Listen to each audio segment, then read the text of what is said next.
Comment allez-vous? Bien. Bien. Bien, bien. Est-ce que le moral est là? Malgré que l'hiver dit je suis encore là. Juste la semaine passée, je pensais, tu sais quoi, je veux peut-être éviter le rush de changement de pneus. Je vais passer avant tout le monde. Et après, j'ai dit non, je pense qu'on va rester tranquille et on va suivre les recommandations de rester tranquille et de dire, tu sais quoi, la neige est encore là jusqu'au mois d'avril. Fait qu'on ne va pas jouer au SMAT ou dire qu'on va aller plus vite. Donc, nous sommes dans cette thématique qui s'intitule Espoir. On est rendu à la 3e prédication. Et comme à l'habitude, comme je le fais, je vous le dis, si vous êtes capable, soit d'aller sur notre chaîne YouTube, soit d'aller sur notre podcast, ceux qui écoutent en audio. Toutes nos prédications y sont. Il y a tellement de stock qui est donné à ces prédications-là que des fois, ça vaut la peine de le réécouter une deuxième fois, juste pour s'approprier les vérités qui sont dites. Donc, sur notre chaîne YouTube, vous mettez Église CCH. Même chose sur les podcasts, vous mettez Église CCH, vous allez trouver tous nos prédications. Donc, on est dans cette thématique qui s'appelle Espoir. Et je suis allé dans le dictionnaire Larousse pour avoir la définition du mot espoir. Et le dictionnaire Larousse dit que l'espoir, c'est quoi? C'est le fait d'espérer, d'attendre avec confiance la réalisation de quelque chose. Et moi, je voudrais vous dire aujourd'hui que tout cela est possible parce que nous avons un Dieu de grâce. Nous avons un Dieu de compassion, nous avons un Dieu d'amour, nous avons un Dieu puissant, un Dieu qui n'est pas contre nous, mais qui ne sera jamais contre nous, mais un Dieu qui est continuellement avec nous, un Dieu qui veut être avec nous à tous les jours de notre vie, même jusqu'à la fin de l'éternité. Un Dieu toujours travaillant afin que ses créatures soient bénies constamment. C'est ça que Dieu veut pour chacun de nous. Et je voudrais commencer ce message-là avec ce verset que je crois que ce verset qui est, le verset le plus connu de la Bible, même le verset le plus publicisé de la Bible, le verset le plus utilisé de la Bible.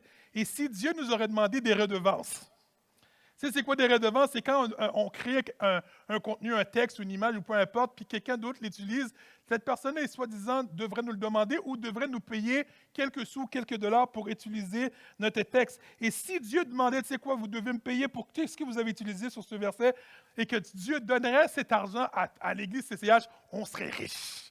On serait riche. On serait l'Église la plus riche au monde. On serait l'Église même la plus riche des plus grands milliardaires de ce monde. On serait riche, riche, riche. Et le CCH n'aurait aucun problème pour l'éternité si Dieu nous donnerait cet argent. Et vous savez, c'est quoi ce verset? Ce verset, c'est Jean 3,16. Le verset le plus utilisé, soit dans les matchs de football, dans le sport, il y a toujours quelqu'un avec une affiche. Même dans un concert en train de lever son affiche en disant John 3,16, Jean 3,16, qui dit « Car Dieu a tant aimé le monde qu'il a donné son Fils unique afin que quiconque croit en lui ne périsse point, mais qu'il ait la vie éternelle. » Je vais continuer avec le verset 17 qui dit « Dieu, en effet, n'a pas envoyé son Fils dans ce monde pour qu'il juge le monde, mais que le monde soit sauvé par lui. » La semaine prochaine, puis la fin de semaine de Pascal, pour ceux les amateurs de chocolat, soyez bénis.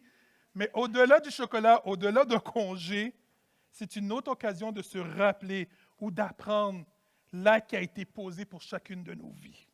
Que nous soyons chrétiens ou pas chrétiens, que nous soyons croyants ou pas croyants, peu importe notre background, un sacrifice, un acte qui a été posé pour toute l'humanité entière, sans exception, pour les gentils, mais autant aussi pour les méchants.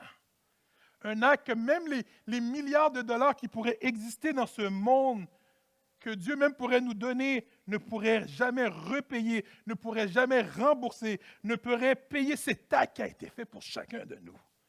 Absolument rien dans ce monde aurait pu compenser toute cette souffrance, toute cette douleur que cet acte, que cette décision a pu engendrer. Une décision qui a été réfléchie et voulu par Dieu. Une décision d'amour. Une décision que rien au monde n'aurait pu faire changer la vie de Dieu. Une décision que même Jésus aurait pu changer en cours de route du processus, en cours de chemin pour dire « Hey, je me suis trompé, je vais revenir en arrière. » Non, rien au monde. Mais, car Dieu a tant aimé le monde qu'il a donné quoi? Son Fils unique pour chacun de nous. Jésus, tout au long de sa vie terrestre, tout au long de sa 30aine d'années d'existence, aurait pu se dire « assez, c'est assez ». Je retourne auprès de mon Père, parce que ça ne vaut pas la peine de faire tout ça pour eux. Ça veut dire pour nous. Il aurait pu dire, ça suffit d'être jugé constamment. Il aurait pu dire, ça suffit d'être insulté. Ça suffit de se faire traiter de menteur, d'imposteur. Ça suffit de se faire pointer injustement, de se faire juger injustement. Il aurait pu dire, ça suffit de se faire trahir, de se faire abandonner, de se trouver seul, de se faire pas comprendre par les gens, incompris, d'être découragé. Ça suffit. Il aurait pu dire, ça suffit d'être fouetté, d'être maltraité. Ça suffit de me faire cracher dessus. Ça suffit de subir toutes les critiques et les moqueries. Ça suffit de faire tout ça pour des gens égoïstes, des gens ingrats, des gens pas reconnaissants. Ça suffit. Puis je n'irai pas à la croix, puis je ne mourrai pas aujourd'hui. Jésus aurait pu dire qu'il a le droit de penser à lui-même. Moi en premier. Jésus aurait pu faire comme nous. Moi avant les autres. Parce que si c'était moi, si j'étais Jésus, avec mon côté charnel, et que j'avais toute la puissance que Jésus avait, ça fait longtemps que j'aurais dit, ces people, ciao! Je serais allé voir mon Père. Puis je ne pense pas que je serais le seul à avoir vouloir changer d'avis si on avait l'opportunité, même pas l'opportunité, d'être Jésus pour dire, tu sais quoi, ça ne vaut pas la peine de faire tout ça pour ces gens-là. On aurait dit, enough is enough. Assez, c'est assez. Il y a des limites. Juste par exemple, si je fais un sondage à main levée, puis avec toute honnêteté entre vous et moi, puis regardez pas votre voisin. Imaginez, tu sais, dans vos emplois que vous avez eus, ou peut-être dans votre emploi actuel, si vous aurez eu l'opportunité et la chance et le pouvoir de congédier quelqu'un. Imaginez cette personne que vous portez dans votre cœur d'amour. Cette personne que vous aimez beaucoup, que ce soit un collègue de travail ou un patron, et que vous auriez eu l'opportunité, le pouvoir de le mettre dehors. Combien d'entre nous on l'aurait fait? Moi, je lève mes deux mains. Je lève mes deux mains. Oh oui. Oh Seigneur, pardonne-moi. Si je pouvais lever le pied, j'aurais levé tout. Qu'est-ce que je voudrais? Puis on aurait eu des bonnes raisons ou pas de bonnes raisons, mais on l'aurait fait. Jésus avait toutes les raisons, avec preuve à l'appui, pour donner à chacun de nous une lettre de remerciement, une lettre de licenciement. Jésus avait toutes les raisons de couper la communication avec nous. Dieu avait toutes les raisons de ne pas nous donner aucune chance pour dire c'est assez. Dieu avait toutes les raisons de nous condamner et de nous laisser à ce que nous méritions, soit d'être loin de sa grâce, loin de sa présence, loin de son amour. Et malgré toutes les raisons valables que Jésus avait comme preuve contre nous, il ne l'a pas fait. Il est resté là. Un amour incompréhensible, mais réel. Un amour incommensurable, un amour qu'on ne peut pas contenir, qu'on n'arrive pas à définir, mais qui est réel. Si l'amour de Dieu était comme un nombre, un nombre, des milliards ou peu importe, des trilliards, même la calculatrice la plus évoluée du monde ne pourrait contenir ce chiffre. Pour ceux qui sont habitués à la calculatrice, quand une calculatrice n'arrive pas à calculer quelque chose, qu'est-ce qu'il fait? Il met erreur. Erreur. Erreur. On aurait une calculatrice avec le bouton amour. Seigneur, on aurait dit à la Bible, à la calculatrice, donne-moi, c'est quoi le chiffre d'amour? Elle a dit, je ne peux pas le calculer. Je ne peux pas le calculer. Parce que Dieu nous a tant aimés. Même le mot aimer, je pense dans notre jargon, oui, c'est aimer. Même le mot aimer ne pourrait définir l'amour, les sentiments que Dieu a pour chacun de nous. Romains 8, 38, 39 dira, oui, j'en suis sûr, l'apôtre Paul dira, oui, j'en suis sûr, rien ne pourra nous séparer de l'amour de Dieu, rien ne pourra nous séparer de l'amour que Dieu nous a montré dans le Christ Jésus, notre Seigneur, ni la mort, ni la vie, ni les anges, ni les esprits, ni le présent, ni l'avenir, ni tous ceux qui ont un pouvoir, ni les forces d'en haut, ni les forces d'en bas, ni toutes les choses créées, rien ne pourra nous séparer de l'amour de Dieu. Rien du tout. Rien ne pourrait nous séparer de l'amour que Dieu a envers nous. Est-ce que reconnaissons-nous ou connaissons-nous ou peut-être est-ce qu'on arrive à réaliser réellement la valeur que nous avons pour Dieu? La valeur qu'on a pour Christ. Dieu a donné son Fils unique quelque chose de précieux pour lui, son seul fils, contre quelque chose d'autre de précieux qui est chacune de nos vies. Voir comment on est précieux. Un échange qui peut sembler inégal à nos yeux, car on ne le mérite pas du tout. Mais un échange, un sacrifice montrant notre valeur aux yeux de Dieu. Même qu'aucune souffrance aurait pu nous séparer de son amour qu'il a envers nous. Jésus a souffert pour nous. Pour ceux qui ne le savent pas, le meilleur film qui m'a traumatisé, mais qui est wow, c'est La Passion du Christ. Ça fait longtemps, ce film-là. Pour ceux qui ne le savent pas, je pense que ça se trouve n'importe où à cette heure. Mettez La Passion du Christ, je pense que c'est le film le plus explicite que j'ai vu. J'ai fait « Oh Seigneur ». Je me rappelle quand je l'ai vu au cinéma, j'étais allé le voir au cinéma. La scène où ce que Dieu se faisait battre, fouetter, il y avait des gens dans le cinéma qui criaient. Même moi, je fais comme « Oh, pelaille ». Puis ce film-là, juste pour vous dire, je l'ai vu une fois, puis du ça va. Juste sentir toute la douleur de Christ. J'ai fait « Oh, wow ». Puis je ne sais même pas si c'est assez pour décrire vraiment la douleur que Christ a eue pour chacun de nous. Un Dieu qui a souffert psychologiquement. Un Dieu qui a souffert physiquement. Un Jésus qui a souffert spirituellement pour chacun de nous. Pourquoi souffrir spirituellement? Puisqu'il a pris sur lui de porter toute la responsabilité de nos péchés sur lui. Toutes nos responsabilités de nos péchés, la responsabilité de nos désobéissances, il l'a pris sur lui. La responsabilité de nos décisions que nous prenons souvent par orgueil, il l'a pris sur lui. La responsabilité de nos têtes dures, il l'a pris sur lui. La responsabilité de toutes ces choses dont nous étions supposés d'en prendre la responsabilité, de prendre les conséquences, lui, il l'a pris sur lui. Il l'a pris sur lui. Un Jésus qui était 100% Dieu, un Jésus qui était 100% humain.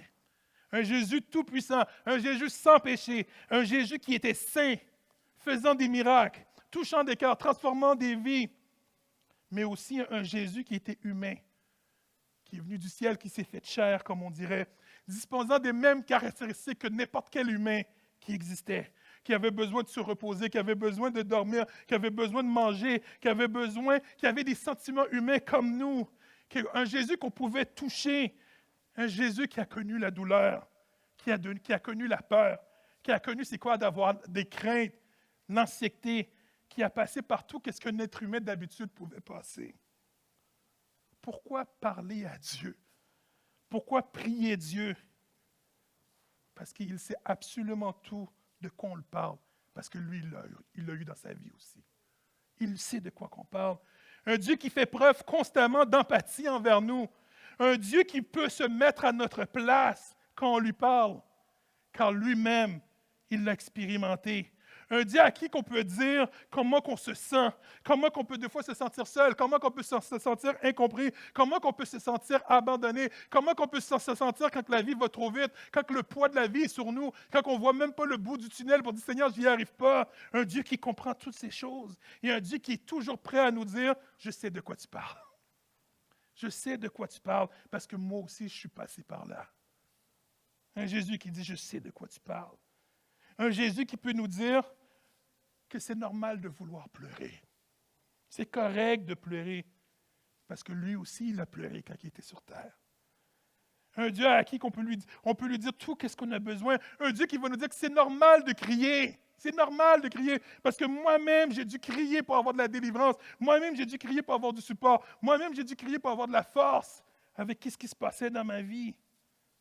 Un Jésus qui a pris le temps de crier vers son Père parce qu'il avait besoin. Des fois, d'arriver à un moment de détresse, à un moment de douleur où ce que nous crions à Dieu pour de la délivrance, pour avoir du secours, pour avoir de l'aide. Et d'arriver parfois à un moment où on se demande, est-ce que Dieu ne nous a pas abandonnés? Dieu, tu vois que je souffre. Tu vois ce que je suis rendu. Dieu, est-ce que tu ne m'as pas oublié? Est-ce que tu ne m'as pas oublié? Est-ce que tu ne m'as pas abandonné? Parce que la douleur est énorme, Seigneur. Seigneur, fais quelque chose. Une douleur extrême que Jésus a expérimentée sur la croix dans ses derniers moments de sa vie. Dans Matthieu 27, versets 45 à 50, nous dit, « Vers la 9e heure, Jésus s'écria d'une voix forte, « Élie, Élie, lama sabachthani » c'est-à-dire « Mon Dieu, pourquoi m'as-tu abandonné » Quelques-uns de ceux qui étaient là, l'ayant entendu, dirent il appelle Élie. Et aussitôt, l'un d'eux courut prendre une éponge qu'il remplit de vinaigre et, l'ayant fixé à un roseau, il lui donna à boire. Mais les autres disaient, « Laisse, voyons si Élie viendra le sauver. » Jésus poussa de nouveau un grand cri et rendit l'esprit. Jésus s'écria d'une voix forte, « Mon Dieu, pourquoi m'as-tu abandonné? » Un moment où la douleur, un moment où la souffrance de Jésus était tellement extrême sur lui, qu'il se demandait, « Mon Dieu, pourquoi m'as-tu abandonné? » Un certain moment de la douleur, un certain moment de la souffrance où la douleur prend le dessus sur toute autre chose. Un moment où la douleur peut prendre le dessus sur nos convictions, sur des vérités. Un Jésus qui s'est toujours adressé à Dieu comme son Père, dit « Mon Père ». Mais à un moment où la douleur était tellement forte, où son esprit n'était pas vraiment là, qu'est-ce qui se passe, Seigneur? Pourquoi? Mais Jésus s'est toujours adressé à son Père comme mon Père, comme mon Père. Le verset, Luc 22, verset 41 à 22, un exemple où c'est marqué, Jésus s'éloigne de ses disciples. Il va quelques mètres plus loin. Il se met à genoux et il prie en disant, « Père, si tu veux, éloigne-moi cette coupe de souffrance. Pourtant, ne fais pas ce que je veux, mais ce que tu veux. » Un autre verset dans Jean 14, versets 1 et 2, encore Jésus qui s'adresse à Dieu comme son Père. Jésus dit à ses disciples, « Ne soyez pas inquiets, croyez en Dieu et croyez en moi. Dans la maison de mon Père, il y a beaucoup d'endroits pour habiter. C'est pourquoi je vous ai dit, je vais vous préparer une place. Mon Dieu, pourquoi m'as-tu abandonné? » Oui, un moment peut-être de douleur, où la douleur et la souffrance ont pris le dessus sur beaucoup de choses, mais je peux vous dire, un moment où Dieu reste en contrôle. Un moment où Dieu est en contrôle. Malgré ce que nos sens peuvent dire, malgré ce que nos yeux puissent voir, malgré ce que nos oreilles peuvent entendre, malgré ce que nos mains peuvent toucher, malgré ce que notre bouche peut nous dire, peut goûter, malgré ce que notre nez peut sentir, malgré que notre corps, ce que notre corps peut ressentir, mais un moment où Dieu reste en contrôle. Oui, humainement, nous sommes limités, mais il y a un Dieu, rappelle-toi, je suis en contrôle. Matthieu 27, 50, le verset que j'ai lu, le dernier verset que j'ai lu. Jésus poussa de nouveau un grand cri et rendit l'esprit. Un moment où c'était fini pour les hommes. Si on était au bas de la croix, puis on regardait la scène, on aurait vu Jésus mourir, puis on aurait dit, c'est fini. It's over. Fini pour les hommes, mais pas fini pour Dieu. Parce que si aujourd'hui nous sommes là, dimanche après dimanche, dans le cinéma, à se rencontrer et à parler de Jésus, c'est parce que c'était bien et belle, pas fini du tout. Jésus a tenu parole envers son Fils. Il ne l'a pas abandonné. Dieu l'a ressuscité. Et maintenant, il est à la droite du Père en train d'intercéder pour nous. Mon Dieu, pourquoi m'as-tu abandonné? Et c'est normal de questionner Dieu, d'avoir des doutes. C'est normal d'avoir des peurs. C'est normal d'avoir des craintes, d'être oublié. C'est normal de se sentir des fois être abandonné. C'est humain. Malheureusement, la souffrance fera toujours partie de l'existence humaine. Mais je veux vous dire aujourd'hui, heureusement que Dieu sera toujours là dans les existences humaines. Il y a un Dieu qui est toujours là, prêt à franchir toutes les montagnes pour être près de nous. La clé de nos douleurs, la clé de nos souffrances, c'est Dieu. Un Jésus tout au long de sa vie qui s'est constamment confié en Dieu parce qu'il savait qu'il était la seule solution contre les douleurs, contre les problèmes de la vie, contre ces tracas. Car Dieu seul est capable de faire la différence dans nos vies. Dieu seul. Oui, on peut prendre le temps de parler à des gens autour de nous. Oui, on peut prendre du temps de parler à des amis qui sont forts, à côté, des amis qui sont des bons amis, des gens qui vont prier pour nous. Mais il y a bien qui peut faire la différence? C'est Dieu. C'est Dieu. C'est Dieu. Je ne vous dis pas de ne pas parler à personne. Ce serait fou. Mais des fois, Dieu voudrait, avant que tu parles à peu importe, est-ce que tu peux me parler en premier? Est-ce que tu me laisses d'avoir la première place? Est-ce que je peux dire quelque chose dans tout ça? De prendre le temps de se confier en Dieu, de faire confiance à Dieu, même si les choses ne vont pas nécessairement comme on l'aurait voulu, comme on l'avait planifié, mais qu'on puisse faire confiance à Dieu. même quand on pense que Dieu n'entend pas nos prières, que Dieu n'exécute pas nos prières, mais qu'on puisse continuer à faire confiance à Dieu. Luc 22, 42 que j'ai lu tantôt, qui dit, Père, si tu veux, éloigne-moi cette coupe de souffrance. Pourtant, ne fais pas ce que je veux, mais ce que tu veux. Jésus savait et ressentait que les prochaines heures de sa vie, quand il a dit cette prière, que les prochains jours n'allaient pas être faciles à supporter, n'allaient pas être faciles à passer au travers. Jésus voyait les gros nuages venir vers lui, voyait les grosses tempêtes venir vers lui, puis il dit, oh Pelaï, ce ne sera pas facile. Jésus a eu le même réflexe que nous, humains, ce réflexe d'aller demander à Dieu, est-ce que c'est possible que je ne passe pas au travers de ce moment-là? Est-ce que c'est possible que tu m'aides, Seigneur, à que quelque chose d'autre arrive, que je ne passe pas par ce moment de souffrance, que je ne passe pas par cette tempête qui arrive? Jésus a pris le temps d'aller voir Dieu, d'aller voir son Père, afin de lui ouvrir son cœur, afin de lui ouvrir ses pensées, afin de lui dire, Seigneur, tu vois que ça ne va pas bien, Seigneur, tu vois mes peurs, tu vois mes craintes, tu vois que ça ne va pas, Seigneur, aide-moi s'il te plaît. Et le prochain verset, Luc 22, 43, dira, « Alors un ange du ciel se montre à lui pour lui redonner courage. » Maintenant, aujourd'hui, on connaît la raison pour laquelle Jésus devait mourir. On connaît la raison pourquoi Jésus, malheureusement, devait souffrir. Pourquoi il devait passer dans le chemin par lequel il est passé. Aujourd'hui, on le sait. Mais avant, on ne le savait pas. Et puis, si j'aurais été dans le temps-là, j'aurais eu quelques questions à Dieu. J'aurais dit, Dieu, Jésus t'a demandé de comment s'échapper de la souffrance. T'a demandé de faire quelque chose et toi, qu'est-ce que tu fais? Tu lui envoies un ange. Dieu, qu'est-ce que tu n'as pas compris? C'est pas ça qu'il voulait. Il voulait que tu puisses l'aider et non un ange. Poser la question à Dieu, pourquoi tu l'abandonnes? Et Dieu pourrait me répondre dans mon imagination par différentes manières, différentes façons. Dieu aurait pu me répondre, premièrement, je fais qu'est-ce que je veux, quand je veux, et je n'ai pas de compte à te rendre. Dieu aurait pu me répondre ça. Dieu aurait pu me répondre aussi, Candy, même si que je t'expliquais qu'est-ce que je fais, tu ne comprendrais pas. Même si je t'expliquais, puis je prendrais le temps, tu ne comprendrais pas qu'est-ce qui se passe. Tu ne comprendrais rien du tout. Fait que laisse-moi faire. Un autre, Dieu pourrait me répondre, Candy, est-ce que tu me fais confiance? Est-ce que tu penses réellement que je peux abandonner quelqu'un qui me connaît? Tu penses réellement que je peux abandonner mon enfant, mes enfants? Et c'est vrai. Parce que la preuve nous dit que la Bible nous dit que 3 jours après, Jésus ressuscita des morts.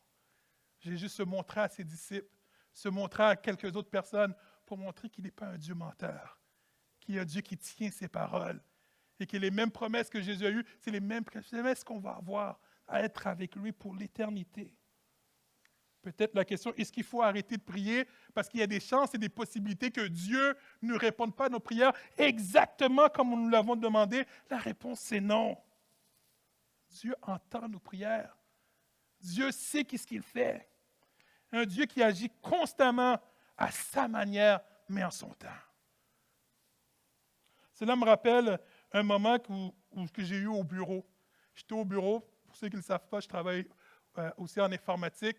Je suis programmeur, puis dans le temps, j'avais un bureau fermé, puis j'étais dans un moment où ça n'allait pas, où il y avait beaucoup de pression, où je me demandais est-ce que je vais y arriver, puis à un moment donné, j'étais sous le bord, j'y arrive pas, puis je ferme la porte de mon bureau, puis je me mets à prier. Je dis, Seigneur, tu vois qu'est-ce qui se passe, tu vois la pression. Seigneur, je suis sur le bord d'abandonner, je suis sur le bord de craquer. Seigneur, il faut que tu fasses quelque chose, Seigneur. Puis j'étais en train de prier, puis quelques secondes après que j'ai fini de prier, il y a quelqu'un qui vient frapper à ma porte. Il rentre dans mon bureau pour me raconter une blague. Mais j'ai ri. Puis là, je suis sorti, je disais, Ben. Puis il m'a dit, est-ce que je ferme la porte? J'ai dit, oui, tu fermeras la porte en sortant. Il ferme la porte. Puis là, je suis revenu à la normale, puis j'ai fini de rire de la blague. Puis là, je me suis demandé, qu'est-ce que je faisais avant qu'il vienne?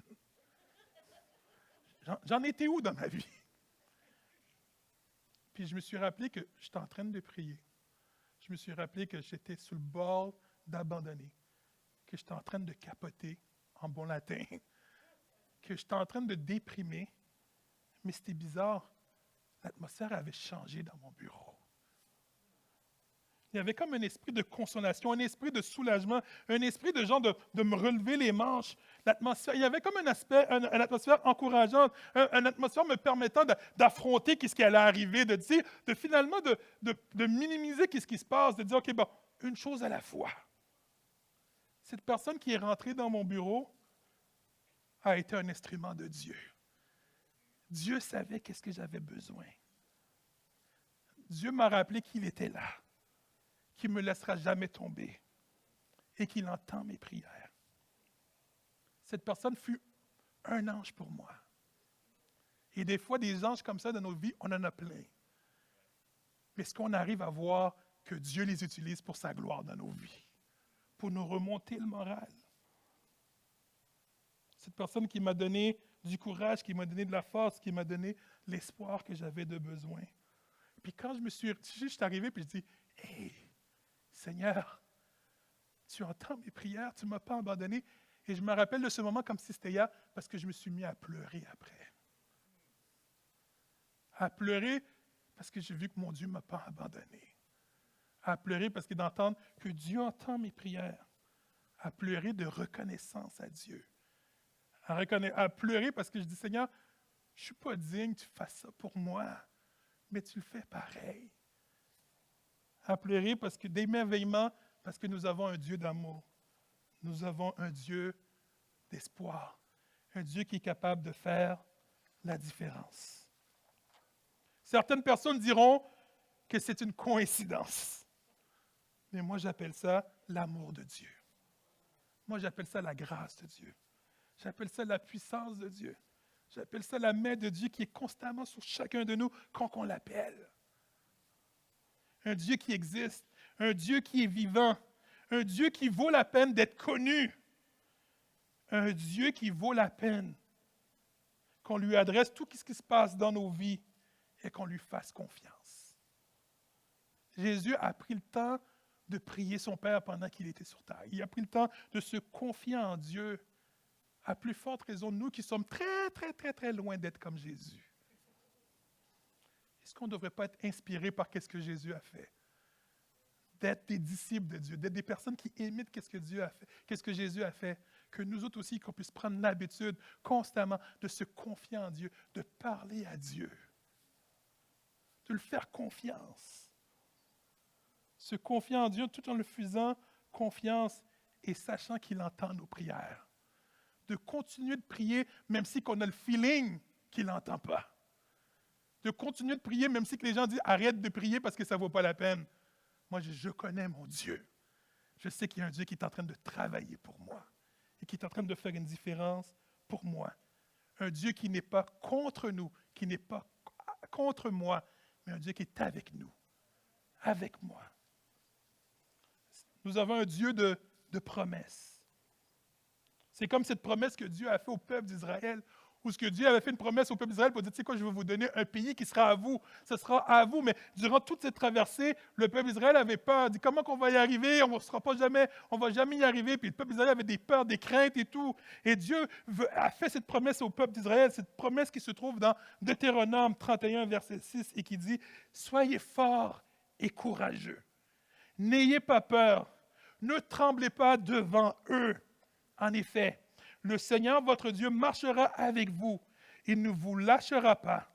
Il ne vous abandonnera pas. Ce même verset est encore valide pour chacune de nos vies. Peu importe les tracas, peu importe la souffrance, peu importe tout ce que vous passez, c'est ce Dieu qui nous dit, ne sois pas effrayé devant ce qui se passe devant toi. Le Seigneur, moi-même, je marcherai avec toi. Je serai avec toi. Je ne te laisserai pas tomber. Puis je ne t'abandonnerai pas. Nous, êtres humains, malheureusement, ça nous arrive d'abandonner des gens. Ça arrive, mais pas Dieu. Parfois, on abandonne des gens parce qu'on pensait connaître les gens. On pensait que c'était un bon fit, qu'on avait des bons atouts ensemble, puis que ça allait fonctionner, puis que ça allait être un bon chum, un bon ami, etc., etc. Mais malheureusement, des fois, en connaissant les gens, c'est là qu'on voit les défauts, puis on dit « Ouh, ça va ». Et moi, si je savais des choses à l'avance, il y a des gens que je n'aurais pas donné de chance. Je pense qu'on l'aurait fait, nous autres. Non, non, non, non, non, je le sais déjà. Ça ne vaut pas la peine. Je le sais, ça ne vaut pas la peine. Mais malgré que Dieu savait à l'avance tous nos bons coups et nos mauvais coups, il n'a pas changé d'avis. Malgré que Dieu connaissait toutes les fois où il allait être fier de nous. Et Dieu savait aussi toutes les fois qu'on allait le décevoir. Il n'a pas changé d'avis. Il ne va pas nous laisser tomber. Cela ne va pas l'empêcher de continuer à être le Dieu fidèle envers nous. Ce Dieu qui va continuer à nous pardonner, à continuellement être avec nous. Ce Dieu qui va toujours être là. Si on arrive devant lui, puis on arrive et on lui dit, Seigneur, avec tout notre cœur repentant, Seigneur, je te demande pardon. C'est ce Dieu qui dit, je n'ai pas de problème à te laisser une autre chance, une autre chance, une autre chance.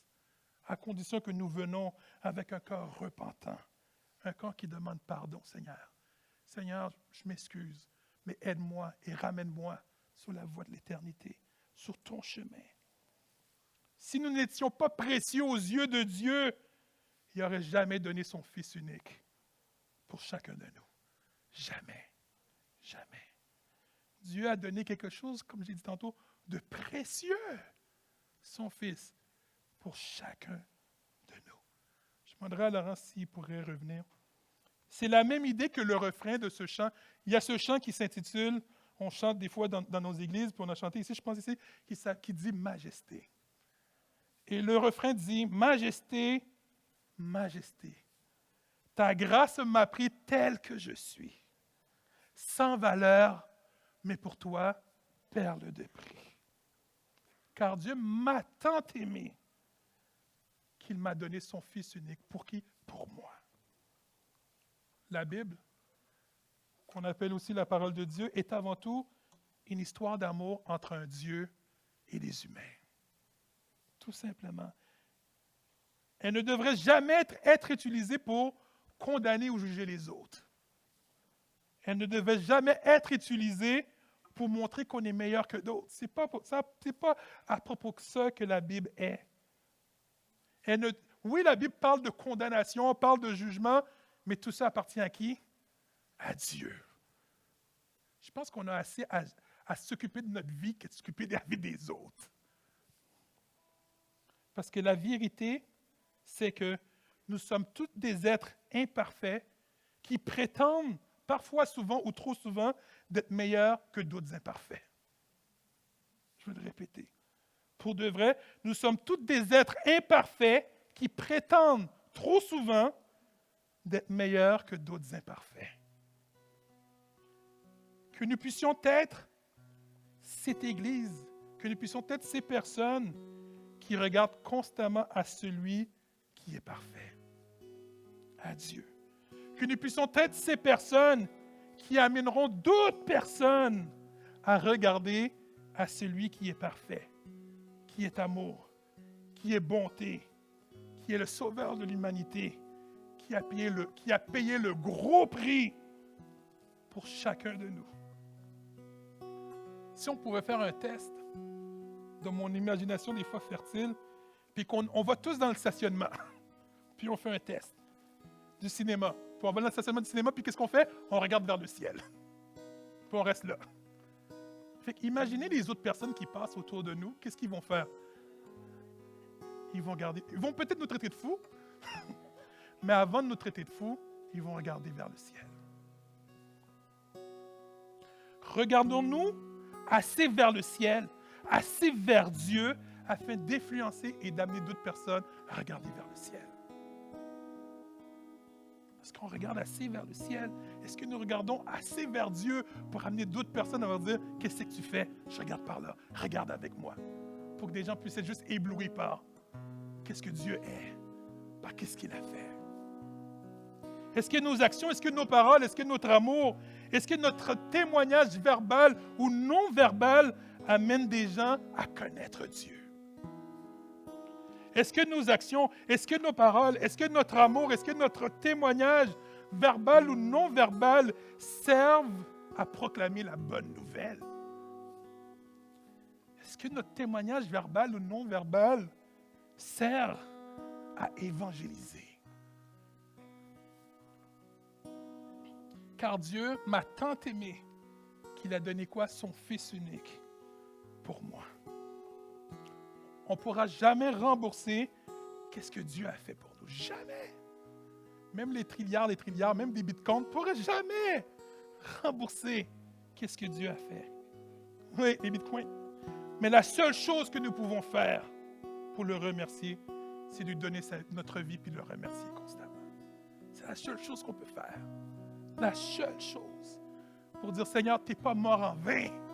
Je te donne ma vie. Tu n'es pas mort en vain. Que nous puissions être des instruments de Dieu.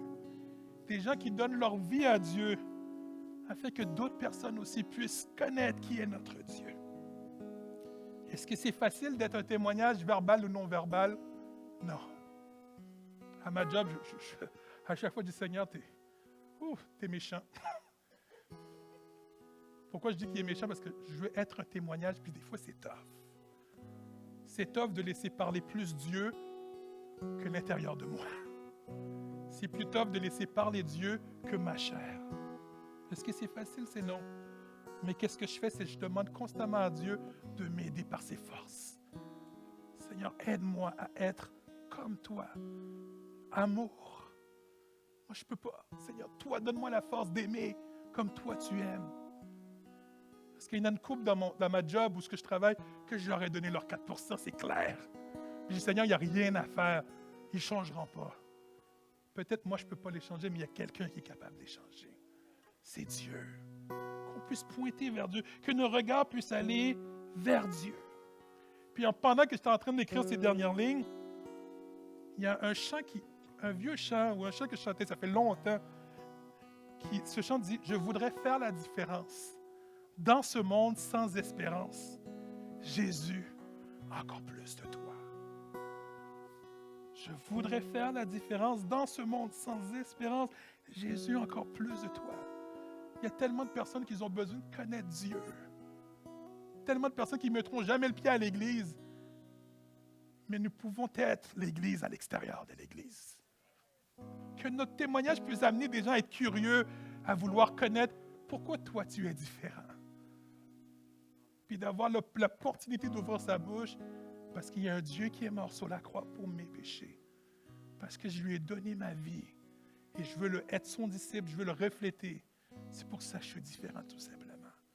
Un Dieu qui est la clé à toutes choses, qui est la clé à mes souffrances, qui est la clé à tous mes soucis, qui est la clé à mon existence, c'est Jésus.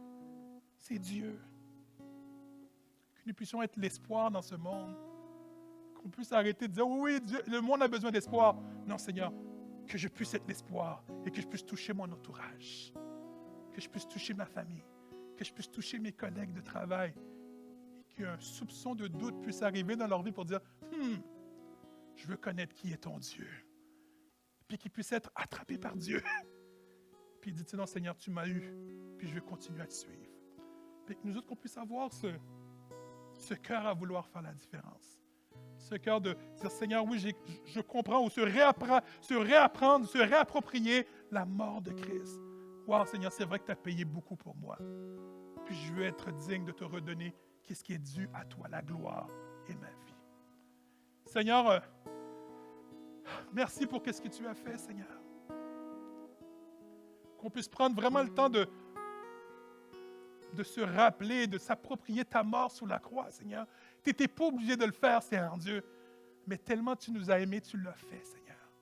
Un amour incroyable, un amour incommensurable que rien au monde ne pourrait contenir, mais qui est vrai, qui est réel, Seigneur. Utilise-nous pour ta gloire, Seigneur Dieu. Utilise-nous, Seigneur Dieu, afin qu'on puisse proclamer ta parole, Seigneur Dieu. Et je te remets tous ceux peut-être qui écoutent cette prédication ou qui n'ont jamais pris cette décision de vouloir te connaître. Touche-les à ta manière, Seigneur. Révèle-toi à ta manière, Seigneur Dieu. Ouvre des cœurs, ouvre des yeux, Seigneur Dieu, afin qu'ils puissent te connaître tel que tu es, Seigneur. Ce Dieu d'amour, ce Dieu de compassion, ce Dieu qui est mort pour chacun de nous. Merci, Seigneur, d'avance. Et c'est ainsi que je te prie, dans le nom de ton Fils Jésus-Christ qui vaut siècle des siècles.